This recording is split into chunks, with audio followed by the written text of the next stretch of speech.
L-ewwel laqgħa f'din il-leġislatura l-ġdida it-tnejn fih dan il-Buro tal-Parlament Ewropew kienet mistennija tiddiskuti skandlu ġdid li tfaċċa x-xahar li għadda fejn kienet insterqet id-dejta personali ta' eluf ta' ħaddiema ta' din l-istituzzjoni Ewropea preżenti u passati waqt li ftit kienet għadha ingħatat informazzjoni lil dawk mill-qutin.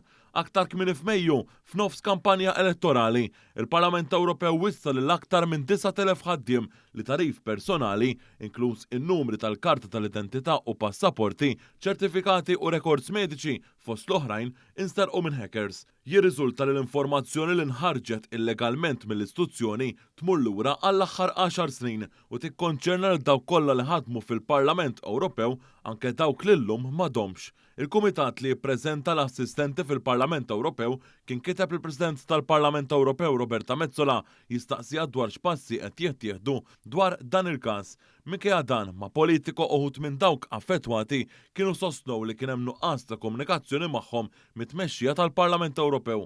Is-sit internazzjonali kien irrapporta li l-ħaddiema kienu rrabjati waqt li kienu qed jistennew it-tweġibiet mill-ogħla tmexxija. Sussegwentament il-gruppi politiċi fil-Parlament Ewropew talbu li din il-kwistjoni serja tiġi ittrattata fl-ewwel laqgħa tal-Buro fl-24 ta' Ġunju skont ittri li ra sit ieħor bl-isem ta' Eurectiv. Il-Buro u l-entità responsabbli minn affarijiet relatati mal-amministrazzjoni u jfassar ir-regoli, il-grupp ta' Soċjalisti u Demokratiċi argumenta li hemm bżonn diskussjoni ġenerali dwar kif ġie trattat il-każ u responsabiltajiet tal-Parlament Ewropew f'każ ta' danni li ġew ikkawżati.